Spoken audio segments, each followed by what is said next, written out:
صدق اللہ العظیم و صدق رسولہ النبی الکریم۔ الحمدللہ محرم الحرام کا متبرک اور مبارک مہینہ ہمارے درمیان موجود ہے۔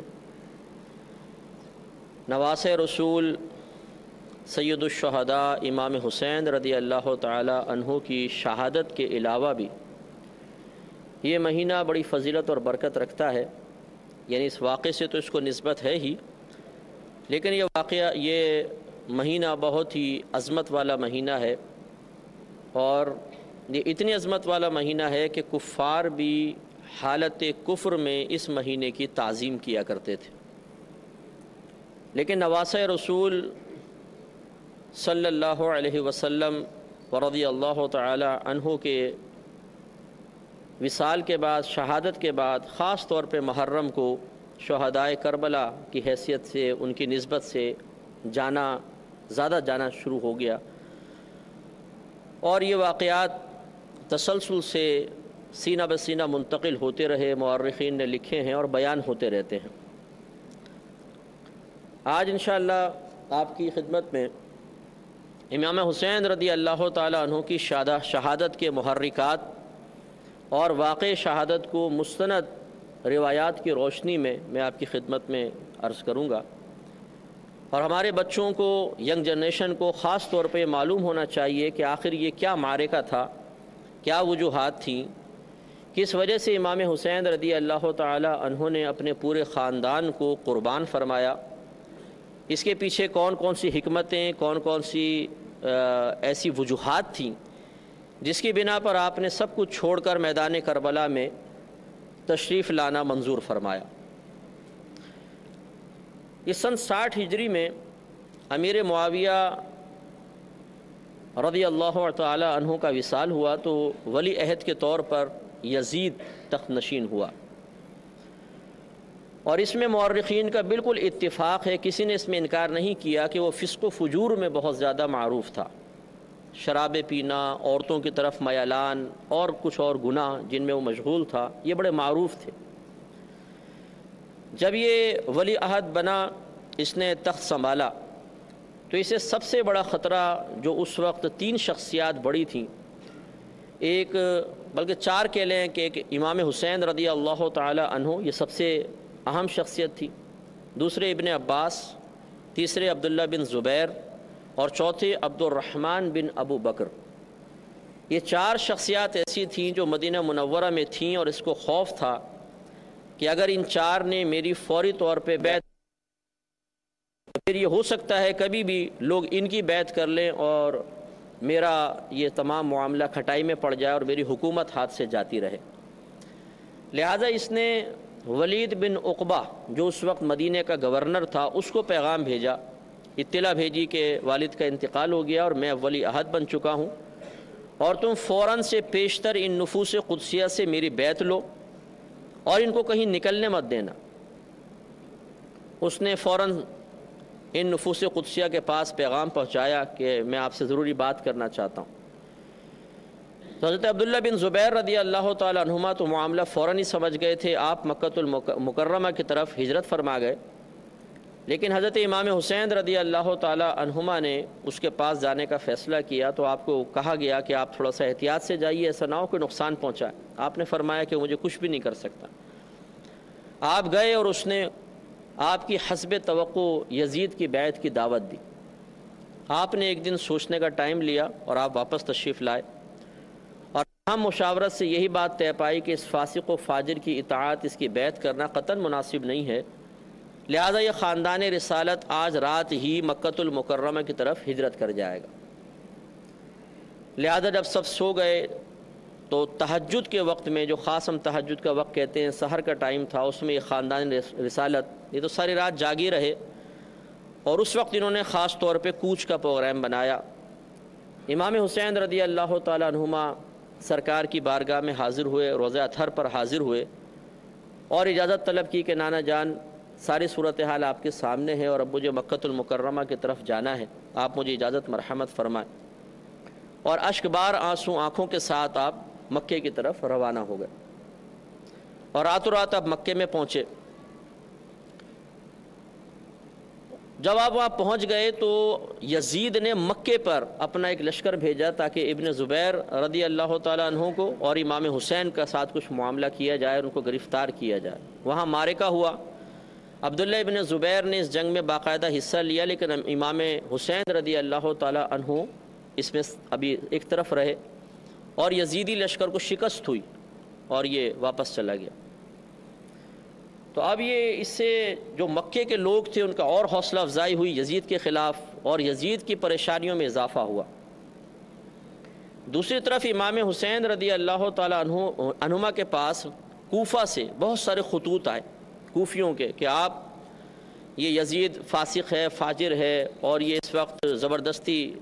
تخت نشین ہو چکا ہے اور ہم میں سے بہت سے اس کو قبول نہیں کرتے ہیں، تو آپ فوراً سے پیشتر آئیے، ہم آپ کی بیعت کریں گے، آپ کی اطاعت کریں گے، اور آپ یہاں پر آ کے ہم سے بیعت لے کر اس کے خلاف کچھ معاملہ کیجیے۔ ایک عرضی آئی، دوسرا خط، تیسرا خط، چوتھا خط، حتیٰ کہ جب بعض خطوط میں یہاں تک جملے لکھ دیے گئے کہ اگر آپ نہیں تشریف لائے تو میدان محشر میں ہم اللہ کی بارگاہ میں آپ کے لیے گرفت کا سامان پیدا کر دیں گے کہ ہم نے نواس رسول کی خدمت میں اپنی وفاداریاں پیش کیں لیکن انہوں نے اس کو قبول نہ کیا، تو پھر آپ کیا جواب دیں گے؟ تو امام حسین رضی اللہ تعالی عنہما نے باہم مشاورت کی کہ اس میں کیا معاملہ کرنا چاہیے، تو اکثر نے آپ کو یہی مشورہ دیا کہ آپ کو نہیں جانا چاہیے۔ یہ کوفی جو ہیں ان کی بے وفائی بڑی معروف ہے، مشہور ہے، ایسا نہ ہو کہ آپ وہاں پہ تشریف لے کر جائیں اور یہ آپ کے ساتھ چھوڑ دیں اور بھاگ جائیں، تو پھر آپ کے لیے اور خاندان رسالت کے لیے بڑے مسائل پیدا ہوں گے۔ بعض نے کہا اگر آپ جانا ہی چاہتے ہیں تو عورتوں بچوں کو نہ لے کر جائیں، آپ چلے جائیں، چند رفقا کو ساتھ لیں اور آپ جا کر وہاں پہ دیکھیں، بات چیت کر لیں۔ امام حسین رضی اللہ تعالی عنہما نے جو فیصلہ کیا تھا کہ مجھے جانا چاہیے، اس میں ایک تو یہی تھا کہ آپ کے دل میں خوف خدا تھا کہ اگر میں نہ جاؤں اور میدان معاشر میں میرے نانا جان مجھ سے یہ کہیں کہ جب میری امت مشکل میں تھی ایک فاسق و فاجر شخص ان پر مسلط تھا اور لوگ اس سے نجات بھی چاہتے تھے اور آپ کو پکارا گیا تو آپ نے کیوں مدد نہیں کی؟ تو اس لیے یہ خوف اتنا آپ کے دل میں جاں گزی ہو گیا کہ آپ نے جانے کا فیصلہ کیا، لیکن جب سمجھایا گیا تو آپ نے اپنے چچا زاد بھائی مسلم بن عقیل رضی اللہ تعالی عنہ سے کہا کہ آپ ایسا کریں کہ پہلے جائیں اور کوفیوں سے میرے نام پر بیعت لیں، یعنی میرے وکیل بن کر جائیں، اور پھر مجھے آپ بتائیے گا کہ واقعی وہ آپ کا ساتھ دے رہے ہیں اور یزید کے خلاف وہ کھڑے ہونے کے لیے تیار ہوں گے تو میں آتا ہوں، ورنہ پھر میں ٹھیک ہے رک جاؤں گا۔ مسلم بن عقیل یقیناً لڑنے تو گئے نہیں تھے، تو آپ ایک دو رفقا کے ساتھ اور اپنے دو بیٹوں کے ساتھ جو چھوٹے چھوٹے ہی تھے، ایک محمد تھے، ایک ابراہیم، بعض نے کہا عبداللہ ابراہیم تھے، انہیں لے کر آپ کوفہ چلے گئے۔ جب آپ کوفہ پہنچے اور آپ نے حضرت امام حسین رضی اللہ تعالی عنہما کا خط دکھایا کہ مجھے انہوں نے بھیجا ہے، تو واقعی بڑا جوش تھا، اور پہلے ہی دن تقریباً 14,000 لوگوں نے آپ کے ہاتھ پر بیعت کی۔ جب یہ صورتحال دیکھی تو امام مسلم بہت خوش ہوئے اور آپ نے فوراً ایک لیٹر لکھوایا اور امام حسین رضی اللہ تعالیٰ عنہ کو بھجوایا کہ آپ فوراً سے پیشتر یہاں پر آئیے، حالات بہت سازگار ہیں اور لوگ آپ کے ساتھ بالکل لڑنے کے لیے، مرنے کے لیے، جانیں قربان کرنے کے لیے تیار ہیں، تو آپ بالکل دیر نہ کریں۔ یہاں یہ خط روانہ ہوا تو اس وقت یہ کوفے کے گورنر تھے نعمان بن بشیر رضی اللہ تعالیٰ عنہ، یہ صحابی تھے اور اہل بیت سے بہت زیادہ محبت اور پیار فرماتے تھے۔ آپ نے جب مسلم بن عقیل کو بیعت کرتے ہوئے دیکھا تو تھے تو یہ یزید کی طرف سے گورنر، لیکن صحابی تھے، اہل بیت سے محبت فرماتے تھے، تو آپ نے کوئی تعارض نہ فرمایا، ان کو روکا نہیں۔ تو جو یزید کے وفادار تھے وہاں پر، انہوں نے نعمان بن بشیر رضی اللہ تعالیٰ عنہ کی شکایت فوراً یزید کے دربار تک پہنچائی کہ یہ تو روک ہی نہیں رہے ہیں، اور اگر اسی طریقے سے تیزی کے ساتھ لوگ امام حسین رضی اللہ تعالیٰ عنہ کی بیعت کرتے رہے تو ایک وقت ایسا آئے گا کہ تیرا ساتھ دینے والا ایک بھی کوفے میں نہیں ہوگا۔ تو یزید نے فوراً عبداللہ بن زیاد کو، جو ابن زیاد کے نام سے معروف ہے اور بڑا ہی فاسق و فاجر اور اہل بیت سے بہت بغض اور دشمنی رکھنے والا شخص تھا، اور اس وقت یہ بصرہ کا حاکم تھا، اسے آفر کی کہ اگر تو جا کر اس فتنے کو دبائے تو میں تجھے کوفے کی گورنری بھی دے دوں گا، بصرہ کا بھی حاکم رہے اور کوفے کا بھی رہے، لیکن جا کے اس فتنے کو دبا دے۔ اس نے فوراً اپنے بھائی کو اپنا وکیل بنایا، اپنا نائب بنا کے وہاں چھوڑا، اور فوراً وہ راتوں رات کوفہ پہنچ گیا، اور اس نے امام حسین رضی اللہ تعالیٰ عنہ کی محبت جاننے کے لیے طریقہ یہ اختیار کیا کہ بالکل ایسا لباس پہنا جیسے عربوں کا ہوتا ہے، حجازی لوگ پہنتے ہیں۔ یہ مکہ مکرمہ اور مدینہ منورہ کے رہنے والوں کو اہل حجاز کہا جاتا ہے، تو حجازی لباس میں اندر داخل ہوا اور کپڑا اس طرح آگے ڈال لیا اور شہر کے اندر رات میں داخل ہوا۔ اب چونکہ کوفی لوگ انتظار کر رہے تھے کہ شاید ابن رسول امام حسین رضی اللہ تعالیٰ عنہ تشریف لانے والے ہیں اور یہی امام حسین ہیں، تو ان سب نے اس کے فوراً ہاتھ چومنے شروع کر دیے، اس کا والہانہ استقبال کرنا شروع کر دیا، اور اس نے بھی بتایا نہیں کہ میں کون ہوں، بس منہ ڈھک کے رکھا، رات میں آیا تھا، اندھیرے ہوتے تھے گلیوں کے اندر، اتنی روشنی نہیں تھی، تو وہ اس کا استقبال والہانہ کرتے رہے، اور دلی دل میں یہ خیال لاتا رہا کہ یقیناً امام حسین کی ایک پاور یہاں بن چکی ہے۔ حتیٰ کہ یہ چلتا چلتا نعمان بن بشیر رضی اللہ تعالیٰ عنہ کے محل کے پاس پہنچا، تو نعمان بن بشیر رضی اللہ تعالیٰ عنہ نے بھی سمجھا کہ امام حسین ہی ہیں، تو انہوں نے دروازہ اندر سے بند کیا اور اوپر سے کھڑے ہو کر کہا کہ اے ابن رسول،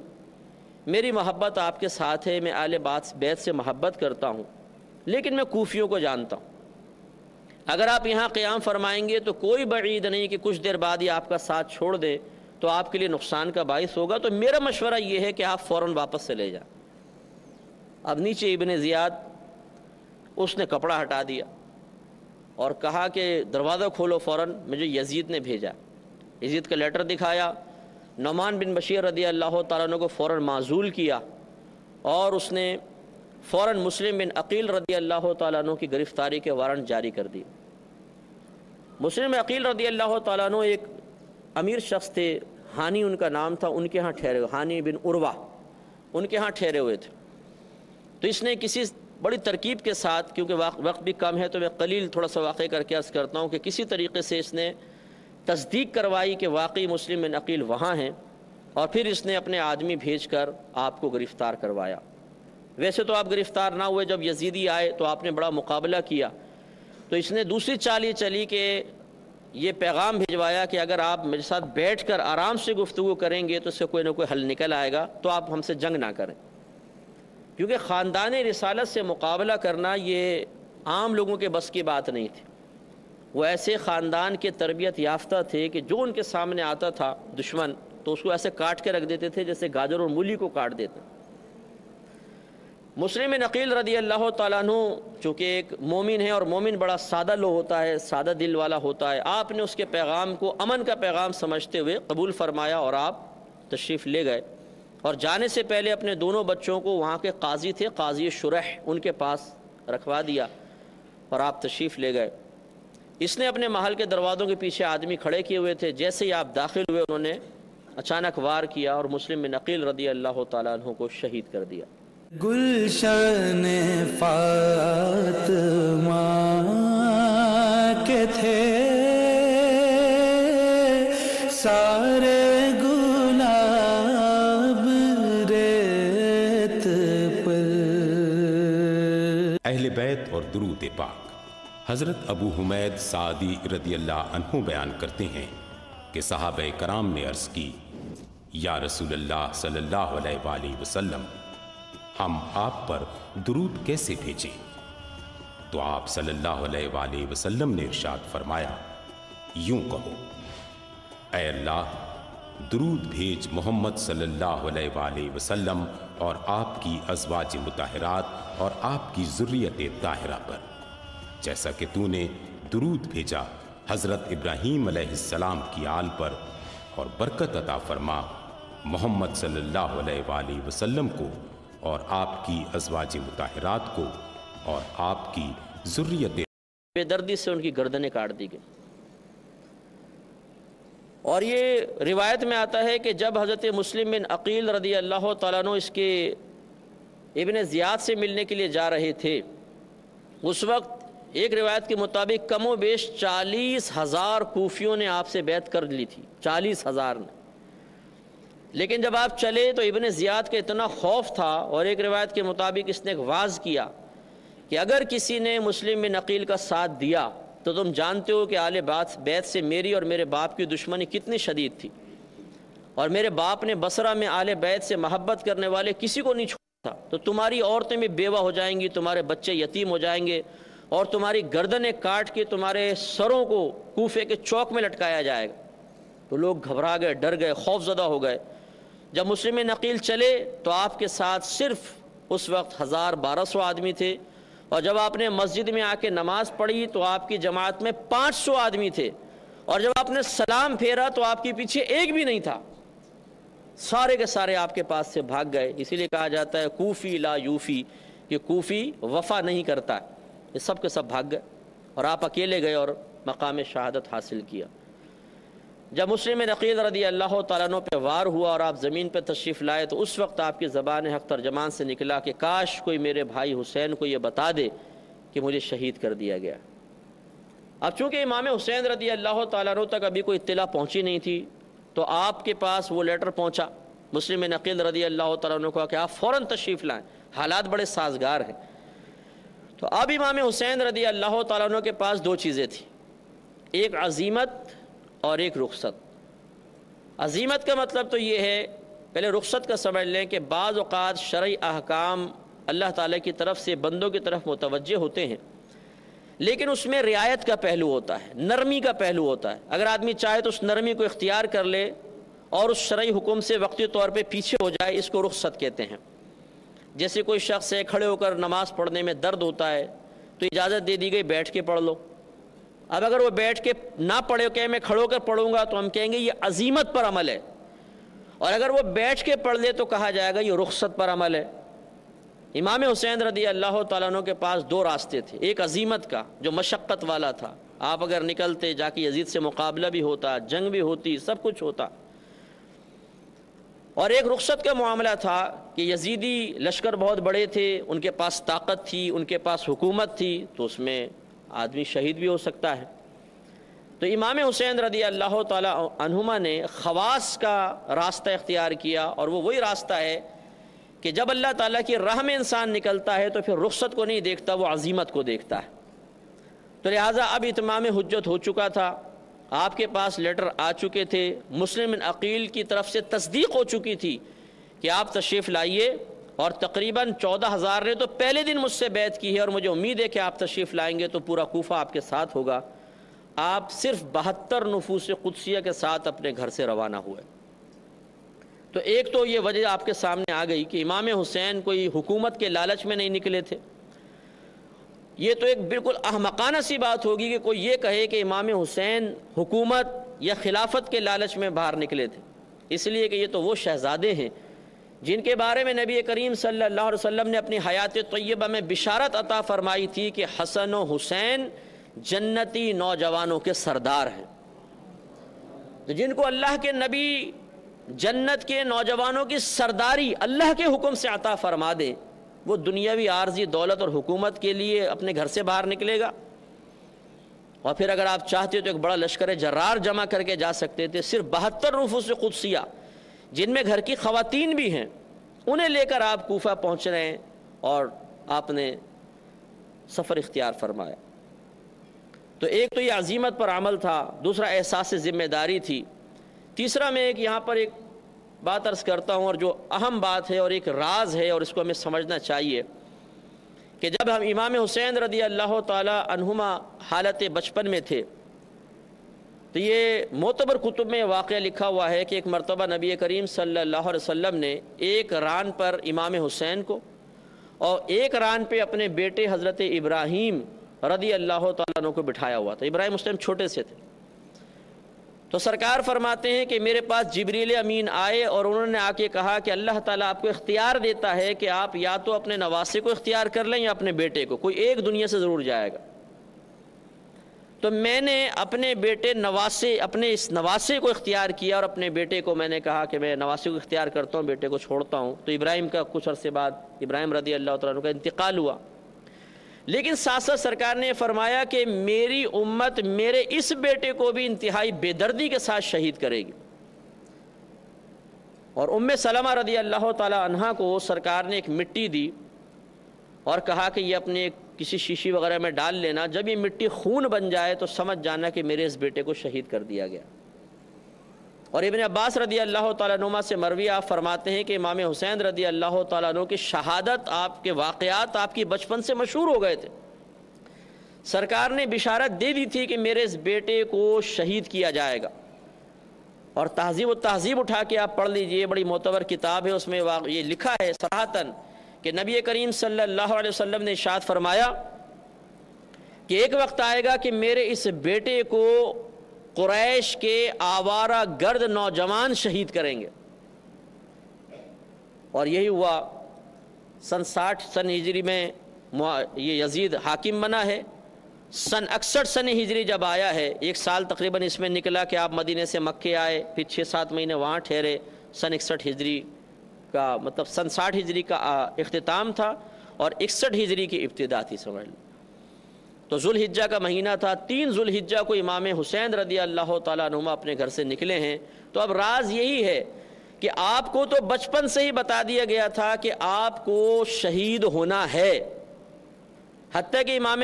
حضرت علی رضی اللہ تعالیٰ عنہ جب ایک سفر سے واپس آ رہے تھے تو ایک جگہ آپ نے پڑاؤ ڈالا، پوچھا یہ کون سی جگہ ہے؟ بتائے میدان کربلا ہے.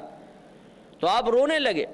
اور خیمے سے باہر آ کے آپ نے فرمایا کہ میری اولاد کو اس مقام پر شہید کیا جائے گا کیونکہ نبی کریم صلی اللہ علیہ وسلم نے مجھے بتایا. تو یعنی اتنی معروف چیز تھی. تو امام حسین رضی اللہ تعالیٰ عنہ یہ جانتے تھے کہ اب عمر کا وہ حصہ آ چکا ہے جس میں نبی کریم صلی اللہ علیہ وسلم کی میرے بچپن میں دی گئی خبر کی باقاعدہ ایک عملی شکل نظر آنے والی ہے. وہ کیسے رکتے؟ اور پھر آپ دیکھیے کہ اگر روکنا ہی مقصود ہوتا تو اللہ تعالیٰ کے نبی اللہ کی بارگاہ میں دعا کرتے کہ یا رب کریم اس کی شہادت کا معاملہ ختم فرما دے، میرے بچے کو کوئی بے دردی سے شہید نہ کرے. حضرت علی رضی اللہ تعالیٰ عنہ دعا کر دیتے کہ اللہ تعالیٰ میرے بچے کو شہادت اس طرح بے دردی سے نہ مارا جائے. بی بی فاطمہ رضی اللہ تعالیٰ عنہ دعا کرتی لیکن کسی نے دعا نہیں کی، اس لیے کہ وہ خاندان رسالت اللہ کی رضا پر راضی تھا کہ اگر اللہ کا ازلی فیصلہ ہی یہ ہے کہ ہمارا خاندان میدان کربلا میں اپنی جانیں قربان کر کے قیامت تک کے لیے ایک عظیم دین کے لیے قربانی کی مثال پیش کرنے کے لیے منتخب ہو چکا ہے تو ہم کون ہوتے ہیں دعا کرنے والے. ٹھیک ہے. تو امام حسین رضی اللہ تعالیٰ عنہ بھی جانتے تھے کہ اب وہ وقت آ چکا ہے، اب وہاں پر مجھے جا کر اپنی جان اللہ تعالیٰ کے فیصلے کے مطابق قربان کرنی ہی ہے. تو گویا کہ رضا الہی کی تکمیل کے لیے آپ نے اپنی جان قربان کرنے کے لیے اپنے آپ کو پیش فرما دیا. آپ راستے میں جا رہے تھے تو اطلاع مل گئی کہ مسلم بن عقیل رضی اللہ تعالیٰ عنہ کو شہید کر دیا گیا. آپ تھوڑا سا اور آگے گئے تو یزید نے حر رضی اللہ تعالیٰ عنہ جو پہلے تو دشمن تھے بعد میں دوست بنے، ان کو 10,000 کے لشکر کے ساتھ بھیجا، بلکہ یہ بھیجا ابن زیاد نے اور کہا کہ فوراً گرفتار کرو ان کو میرے پاس لے کر آؤ. وہ پہنچ گیا اور اس نے امام علی مقام، وہ بڑی عزت کرتا تھا، اہل بیت سے محبت کرتا تھا. اس نے کہا کہ دیکھیں میں مجبور ہوں کہ میں آپ کے سامنے آ کے کھڑا ہو گیا ہوں لیکن میں بڑا مجبور ہوں، آپ میرے ساتھ ابن زیاد کے پاس چلیے. امام حسین نے فرمایا کہ یہ نہیں ہو سکتا، میں اس کے پاس جاؤں گا، مجھے پتہ ہے اس کی نیت کیا ہے، میں تمہارے ساتھ نہیں جا سکتا ہوں. اتنے میں عمر بن سعد ایک اور شخص تھا جس کو ابن زیاد نے حکومت کا لالچ دیا کہ میں تجھے رے کی حکومت دے دوں گا، علاقہ تھا، تو جا. یہ حر نے اتنی دیر کیسے لگائی ہے؟ یقیناً وہ امام حسین کی تعظیم کر رہا ہے، تم فوراً جاؤ اور کوئی بات سننا نہیں، بس امام حسین کو تم نے گرفتار کرنا. تو وہ بھی ایک لشکر جرار لے کر اس مقام پر آ گیا. تو امام حسین رضی اللہ تعالی عنہما نے پھر سوچنے کا وقت مانگا اور آپ نے ایک میدان میں خیمے قائم فرمائے. اور جب وہاں پہ لوگوں سے معلوم کیا کہ یہ کون سا مقام ہے تو انہوں نے کہا کہ یہ میدان کربلا ہے. ایک روایت کے مطابق پہلی محرم تھی اور ایک روایت کے مطابق دوسری محرم تھی جس میں امام حسین رضی اللہ تعالیٰ عنہما نے اس میدان میں خیمے قائم فرمائے. لیکن یہ تاریخ گواہ ہے کہ جب آپ کو یہ پتہ چلا یہ میدان کربلا ہے تو آپ نے فرمایا پس ہمارے شہادت گاہ بھی یہی ہے. اس رات آپ نے اپنے رفقا سے فرمایا کہ اگر تم چاہو تو چلے جاؤ، مجھے ان کے تیور خطرناک نظر آ رہے ہیں، تو ایسا نہ ہو کہ یہ حملہ کریں اور تم سب اس میں کام آ جاؤ. ان کی دشمنی میرے ساتھ ہے، میں یہاں پہ ٹھہرتا ہوں. لیکن سب خاندان والوں نے کہا یہ کیسے ہو سکتا ہے کہ ہم آپ کا ساتھ چھوڑ کے چلے جائیں، ہم آپ کے لیے جانیں قربان کر دیں گے. اسی تمام پس و پیش کے اندر تقریباً 7 دن مزید گزرے اور 9 محرم الحرام کا دن آیا. 9 محرم الحرام اسی بات چیت میں گفتگو میں. تو جب یہ اتنا لمبا عرصہ گزرا تو پھر اور ان کو تشویش ہوئی. ابن زیاد وغیرہ کو انہوں نے مزید لشکر بھیجا اور شمر ایک کمبخت تھا بہت، وہ بھی اس لشکر میں موجود تھا. اور اس نے آ کے مشاورت کی اور طے یہ پایا کہ نہر فرات پہ 500 سوار کھڑے کر دیے جائیں. خاندان رسالت کو ایک قطرہ پانی نہیں ملنا چاہیے. اور یہ پانی بند ہونے کا واقعہ 3 دن تک رہا. 3 دن تک آپ لوگوں کا پانی بند رہا، حتیٰ کہ 9 محرم الحرام آیا اور اس میں باقاعدہ پھر جنگ کا آغاز ہونا تھا. لہذا جب 10ویں کا دن آیا ہے 10 محرم الحرام، جس میں خاندان کے اکثر لوگ شہید ہونے تھے، تو اس میں پھر یہ طے ہو چکا تھا کہ اب کل تو جنگ ہونی. اس رات امام حسین رضی اللہ تعالی عنہما نے یزیدیوں کے لشکر سے کہا کہ مجھے ایک رات کم از کم ہمیں سکون سے عبادت کرنے دو،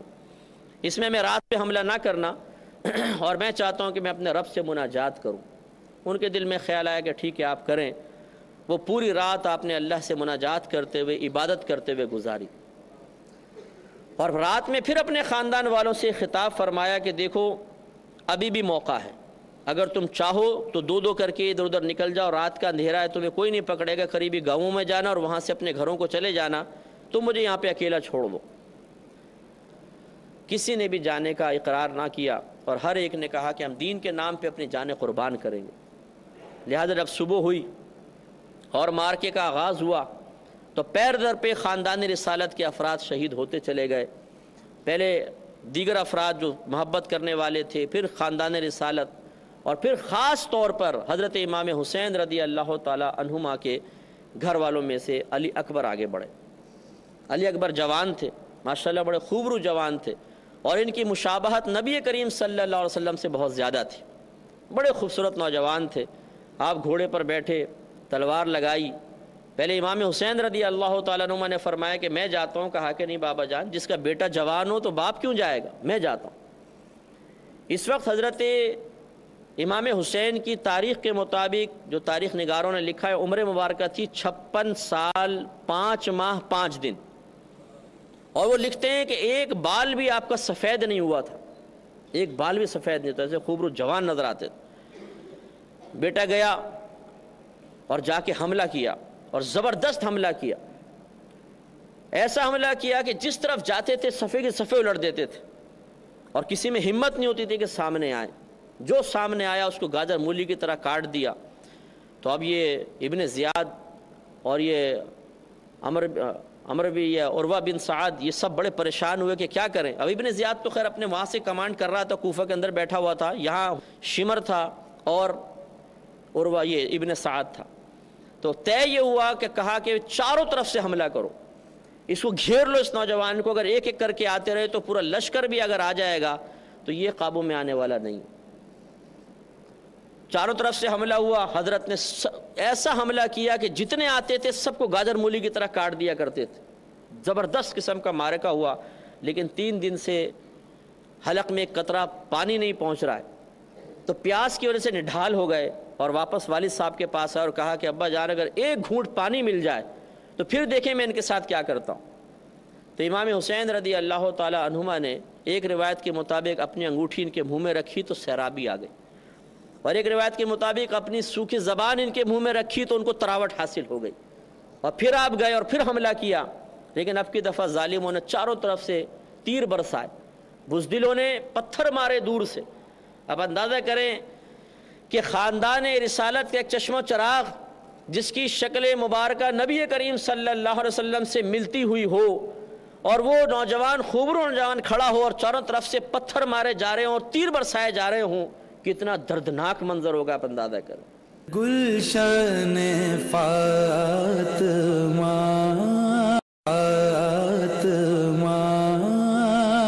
کے تھے سارے گلاب ریت پر. اگر کوئی پاگل کو بھی پتھر مار رہا ہوتا ہے تو ہمارا دل پسیج جاتا ہے اور ہم کہتے ہیں یار ایسا نہ کرو، بیچارے کیوں مار رہے ہو، اس کی ٹانگ دیکھو لنگڑا کے چل رہا ہے. اور یہاں پر آل رسول پہ حملہ کیا جا رہا ہے، کوئی پتھر یہاں آ کے لگتا ہوگا، کوئی ناک پہ آ کے لگتا ہوگا، کوئی ہونٹوں پہ لگتا ہوگا، کوئی کندھے پہ لگتا ہوگا، کوئی سینے پہ آ کے لگتا ہوگا۔ آپ اندازہ کریں کہ بغض، کینہ اور بدبختی کا عالم کیا تھا کہ ان کے ہاتھ رک نہیں رہے تھے، حتیٰ کہ شہزادے زمین پہ تشریف لے آئے اور ان ظالموں نے آگے بڑھ کے تلواروں کے ایسے وار کیے کہ جسم کو چھلنی چھلنی کر دیا، اور آپ کی زبان سے یا ابتاہ نکلا، اے میرے والد۔ حضرت امام حسین رضی اللہ تعالیٰ عنہ آگے بڑھے۔ اچھا، اور وہاں پہ میدان میں فقہاء نے لکھا ہے، مفسرین نے لکھا کہ گرد اتنی تھی کہ امام حسین کے آگے اتنی گرد چھا گئی تھی کہ پتہ نہیں چل رہا تھا آگے کیا ہو رہا ہے۔ اب جب بیٹے کی پکار سنی تو پھر آپ آگے بڑھے اور جو دو چار قریب تھے ان کے سر قلم کیے اور بیٹے کو اٹھا کر، جوان بیٹے کو خیمے تک لے کر آئے۔ آپ اندازہ کریں کہ ایک چھوٹا سا بچہ اگر گھر میں پیدا ہو کے مر جائے تو کتنا صدمہ اور افسوس ہوتا ہے۔ اگر لڑکا ہو تو اور زیادہ ہوتا ہے، حالانکہ بچی بھی بہت پیاری ہوتی ہے، کہ لڑکا مرے تو۔ اور ایک بیٹا جس کو 18-19 سال تک جوان کیا ہو، بالکل جوان بیٹا، اور اسے سے بے دردی کے ساتھ شہید کیا گیا ہو کہ یہاں زخم، ادھر زخم، کوئی جسم کا حصہ نہ چھوڑا ہو کہ جہاں زخم نہ ہو گئے ہوں، تو اس باپ کے دل کے درد کا عالم کیا ہوگا۔ لہذا مورخین نے لکھا ہے کہ جب آپ اس کو لے کر آئے ایک بھی بال سفید نہیں تھا، لیکن اتنا صدمے سے نڈھال ہوئے کہ جب آپ ان کو لٹا کر انہوں نے دم توڑا ہے آپ کے ہاتھ میں، اور اللہ کی رضا پر راضی رہتے ہوئے دم توڑا ہے، تو آپ کی داڑھی اور سر کے بال سفید ہو گئے تھے۔ اتنا صدمہ، اتنا غم تھا امام حسین رضی اللہ تعالیٰ عنہ۔ آپ خیمے میں گئے، اب بیویاں جو تھیں صبر و تحمل کے پہاڑ تھے، انہوں نے اس موت پر، اس شہادت کے اوپر بڑا صبر کا مظاہرہ کیا اور اللہ کی رضا پر راضی رہنے کا عندیہ دیا۔ تو بی بی امام حسین رضی اللہ تعالیٰ عنہ کی زوجہ نے کہا کہ یہ ظالم ایسے ہیں کہ انہوں نے پانی بند کر رکھا ہے، یہ چھوٹے علی اصغر ہیں، بالکل دودھ شیر خوار بچے تھے، ان کو لے کر جائیں اور کم از کم اس بچے کے لیے آپ پانی مانگ لیں ان سے کہ یہ اس بچے کو تو پانی پلا دیں۔ یہ ظالم ہیں ٹھیک ہے، لیکن شاید اس بچے کو دیکھ کر کم از کم اس بچے کے لیے تھوڑا بہت پانی دے دیں۔ علی اصغر رضی اللہ تعالیٰ عنہ چھوٹے سے تھے، اب زبان نکالتے تھے، پیاس کی وجہ سے روتے تھے، بلکتے تھے، نہ ماں کے دودھ اتر رہا ہے بھوک اور پیاس کی کمی کی بنا پر، اور نہ پانی مل رہا ہے۔ امام حسین رضی اللہ تعالیٰ عنہما اپنے بچے کو لے کر باہر گئے اور آپ نے ارشاد فرمایا کہ اے ظالموں، میرے نانا جان تو وہ ہیں جو حوض کوثر سے پوری امت کو اپنے مبارک ہاتھوں سے سیراب کریں گے، اور تم میرے نانا جان کے اس چھوٹے سے لخت جگر کو پیاسا مار رہے ہو، تو کم از کم تھوڑا سا پانی اس کو دو تاکہ یہ بچہ پانی پی لے۔ آپ ان کی بدبختی کا عالم دیکھیے کہ ایک کمبخت نے ایسا تیر مارا کہ سیدھا علی اصغر رضی اللہ تعالیٰ عنہ کی گردن میں آ کے لگا اور آر پار ہو گیا، اور بچے نے وہی ہچکی لی اور حضرت کے ہاتھ میں دم توڑ دی۔ آپ درد کا اندازہ کریں، ذرا تکلیف کا اندازہ کریں، اگر آپ کی میرے بچے کو خدا نہ خواستہ ہاتھ سے چھٹ کے گرے اور گاڑی کچلتی ہوئی نکل جائے، کیا حال ہوگا۔ اور وہاں امام حسین رضی اللہ تعالیٰ عنہ جن کے نانا جان کے قدموں کی برکت سے لوگوں کو جنتیں ملیں گی، مغفرتیں ملیں گی۔ ہمارے نبی کا وجود مسعود نہ ہوتا تو نہ آپ ہوتے، نہ میں ہوتے، نہ یہ کائنات ہوتی۔ اگر ان حدیثوں کو مانا جائے کہ اللہ تعالیٰ نے ارشاد فرمایا کہ حبیب اگر اپنی ربوبیت ظاہر کرنا، اگر تجھے پیدا کرنا مقصود نہ ہوتا تو میں اپنے رب ہونے کو ہی ظاہر نہ فرماتا۔ جن کے صدقے میں پوری کائنات اللہ نے عطا فرما دی، ان کے گھر والے آج بھوکے پیاسے،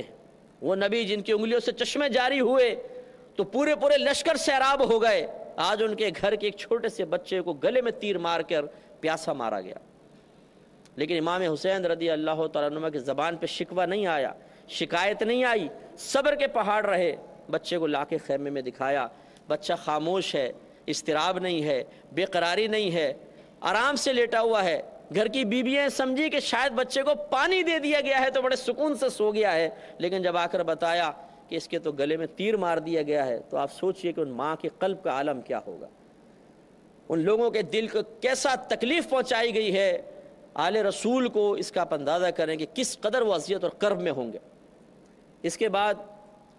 حضرت قاسم بن حسن رضی اللہ تعالیٰ عنہ 9 سال کے بچے، صرف 9 سال۔ امام حسین نے ارادہ کیا کہ میں جاؤں، تو کہا کہ نہیں چچا جان میں جاتا ہوں، آپ مجھے موقع فراہم کریں۔ 9 سال کا بچہ کتنی چھوٹی سی تلوار لے کے میدان میں نکلا ہوگا،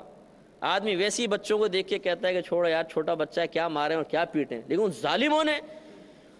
جنہوں نے علی اصغر کے گلے میں تیر مار دیا اس بچے کو کیا چھوڑتے، 2 منٹ میں اس کو بھی شہید کر دیا۔ اب امام زین العابدین اور جن سے آج جو جتنے بھی سید ہیں وہ آپ کی نسل سے ہیں، یہ بیمار تھے اور بہت زیادہ بیمار ہو گئے تھے، بخار بہت زیادہ تھا، جسم میں نقاہت تھی، کئی دن کے فاقے بھی تھے، پیاس پانی تو 3 دن سے بند کیا ہوا تھا، تو یہ اپنے پاؤں پہ صحیح کھڑے بھی نہیں ہو پا رہے تھے، جسم پہ لرزہ تھا۔ تو کہا کہ بابا جان اب مجھے اجازت دیں کہ میں اپنی جان کو قربان کروں۔ امام حسین رضی اللہ تعالیٰ عنہما نے فرمایا کہ نہیں بیٹا، اب اللہ تعالیٰ کا فیصلہ یہی ہے کہ میرا وقت شہادت آ گیا ہے، میں جاؤں گا اور تم عورتوں کے پاس رہو، مجھے اللہ کی رحمت سے یقین ہے کہ تم سے ہی اب ہماری نسل آگے چلے گی۔ بیٹے کو وہاں چھوڑا اور پھر حضرت امام حسین رضی اللہ تعالیٰ عنہما تیار ہوئے۔ اب آپ غور کیجئے کہ چشم فلک کتنی حیرت کے ساتھ یہ نظارہ دیکھ رہا ہوگا کہ وہ نانا جان جنہوں نے ان لبوں کو چوما ہے، امام حسین کے پیشانی کو چوما ہے، یہ اگر سجدے میں آ کے سرکار کے کندھے پہ بیٹھ جائیں تو سرکار اپنے سجدوں کو طویل کر دیں۔ آج وہ مقام شہادت حاصل کرنے کے لیے ہزاروں کے سامنے اکیلا جا رہا ہے۔ آپ نے امامہ رسول آپ کے پاس تھا، وہ اپنے سر پہ باندھا، اور حضرت علی رضی اللہ تعالیٰ عنہ کی تلوار لی، حمزہ رضی اللہ تعالیٰ عنہ کی زرہ آپ کے پاس تھی، وہ باندھی، اور آپ گھوڑے پہ سوار ہوئے اور میدان میں تشریف لے آئے۔ آپ نے وہاں پر آ کے ایک واعظ کیا اور اتمام حجت کے لیے ان سب کو سمجھایا کہ اے لوگوں ذرا غور کرو، تم کس کو مار رہے ہو؟ آخر تمہاری میری دشمنی کیا ہے؟ میں نے کون سے ایسا غلط کام کیا ہے کہ آج تمہارے سامنے کھڑے ہو اور مجھے قتل کرنے کے در پہ ہو؟ سوچو کہ جب تم میدان معاشر میں میرے نانا جان کے سامنے پہنچو گے تو کس منہ سے شفاعت کا سوال کرو گے؟ اس لیے مجھے پہچانو، میں نواسہ رسول ہوں، اور کم از کم مجھ سے تعارض نہ کرو، اور یہ نہ کرو اپنی آخرت برباد مت کرو۔ لیکن وہ ایسے ظالم تھے، اتنے خبیث قسم کے لوگ تھے کہ انہوں نے کہا کہ لمبا وعظ و نصیحت نہ کریں، ہمیں آپ کا وعظ و نصیحت نہیں چاہیے، مقابلہ ہوگا۔ آپ کو میں نے بتایا تھا کہ حر بھی ان کے ساتھ تھا۔ جب یہ امام حسین رضی اللہ تعالیٰ عنہما کی شہادت کا وقت آیا، اس سے کچھ عرصے پہلے، یعنی کچھ ٹائم وقت پہلے، یہ اس طرف آیا۔ اب دیکھیں، جس کو اللہ تعالیٰ کرم فرمائے، جس کو ہدایت عطا فرمائے، اس نے آ کر کہا کہ اے امام حسین، میں آپ سے معذرت چاہتا ہوں، اگر میں آپ کو جانے دیتا اور کچھ اور راستہ نکال لیتا تو شاید آج یہ صورتحال نہ آتی، اور مجھے بڑا افسوس ہے اور بہت صدمہ ہے کہ تمام معاملات ہو رہے ہیں، کیا میرے لیے بخشش اور نجات کا کوئی راستہ ہے؟ امام حسین رضی اللہ تعالیٰ عنہ نے فرمایا کہ اگر تو ان کا ساتھ چھوڑ دے اور ہمارا ساتھ دے تو میں تجھے اپنے نانا جان کی شفاعت کا وعدہ دیتا ہوں، اور انشاءاللہ اللہ تعالیٰ تیری بخشش و مغفرت کرے گا۔ اس نے اسی وقت حضرت امام حسین کی طرف سے ان لوگوں کو للکارا اور کہا کہ اے لوگوں، میں جہنم چھوڑ کے جنت کی طرف آ گیا ہوں، اور میں تمہیں بھی دعوت دیتا ہوں کہ ہمت کرو اور اس طرف آ جاؤ۔ لیکن بدبختی، وہ بھی لڑے اور وہ بھی شہید ہوئے۔ اب یہ آخری معرکہ تھا، امام حسین رضی اللہ تعالیٰ عنہ اکیلے ہیں، نواسہ رسول ہیں، جن کی فضیلت اور برکت کو نبی کریم صلی اللہ علیہ وسلم عرصہ دراز تک بیان کرتے رہے ہیں،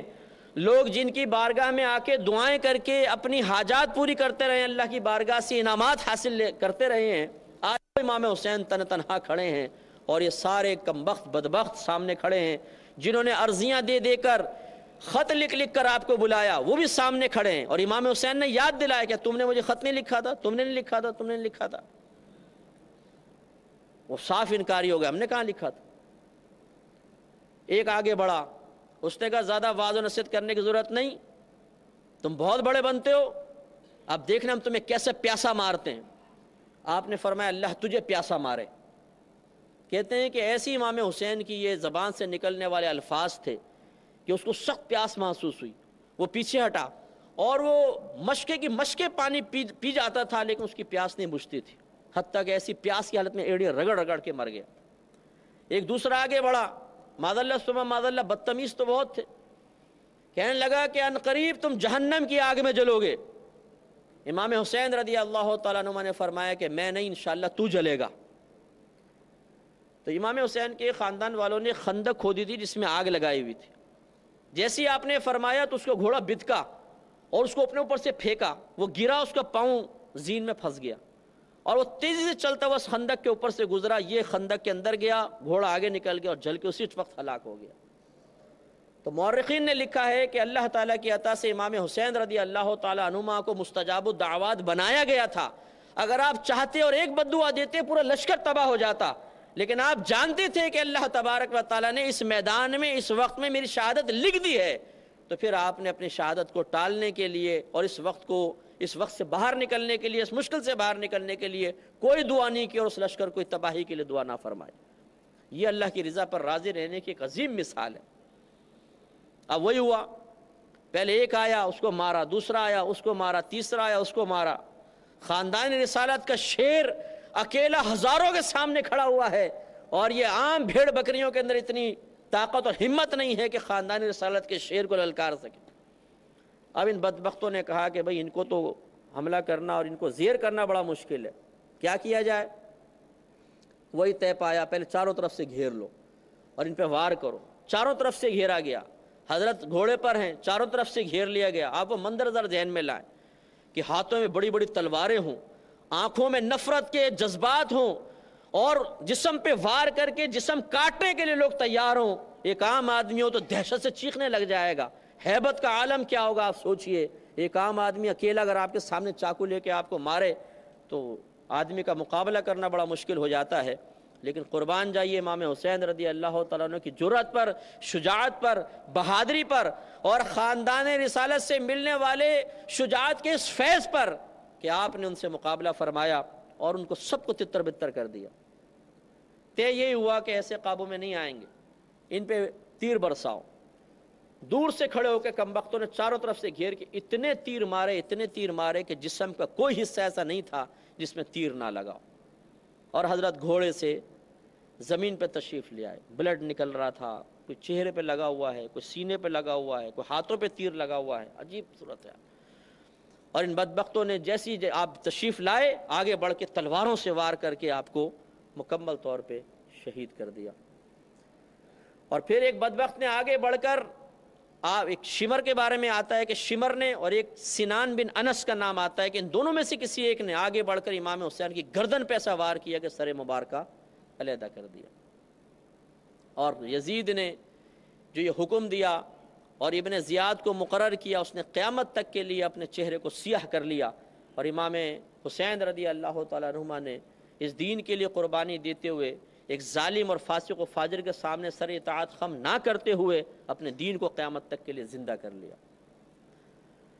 تو الحمدللہ اس واقعے میں ہمارے لیے بڑا درس ہے، بہت نصیحت ہے۔ ہمیں صرف ان واقعات کے انداز سے ہی نہیں سننا چاہیے، اور صرف کسی کے بیان کرنے کے انداز پہ غور و تفکر کر کے اس کو اچھا یا اور کسی اور زاویے سے نہیں دیکھنا چاہیے کہ یہ جی اچھا بیان تھا، جی برا بیان تھا، جی بہت مزہ آیا، جی نہیں آیا، بلکہ اصل ہونا یہ چاہیے کہ ہم ان واقعات سے درس حاصل کریں۔ امام حسین رضی اللہ تعالیٰ عنہ اللہ کے دین کے لیے گھر سے نکلے، ہمیں بھی نکلنا چاہیے۔ آپ نے میدان میں جانے کے باوجود سامنے ظالم کھڑے کبھی نماز قضا نہیں فرمائی، ہمیں بھی سوچنا چاہیے۔ آپ نے ہر مقام پہ سچ بولا، کبھی جھوٹ نہیں بولا، دھوکہ نہیں دیا، کسی طریقے سے بزدلی کا مظاہرہ نہیں کیا، ہمیں بھی اس کو اختیار کرنا چاہیے۔ اور آپ نے اپنے خاندان والوں کی قربانی خود دین کے لیے پیش کر کے قیامت تک کے لیے اپنے دین کو زندہ کیا، ہمیں بھی کم از کم کچھ قربانیاں اپنے دین کی خاطر دینی چاہیے۔ اللہ تعالیٰ سے دعا ہے کہ رب کریم اس واقعے سے درس حاصل کرتے ہوئے ہمیں بھی ان تمام اچھے نکات کو اپنانے، ان اچھی چیزوں کو اپنی زندگی پر عملی طور پہ نافذ کرنے کی توفیق عطا فرمائے۔ وآخر دعوانا ان الحمدللہ رب العالمین۔ گلشن فاطمہ کے تھے سارے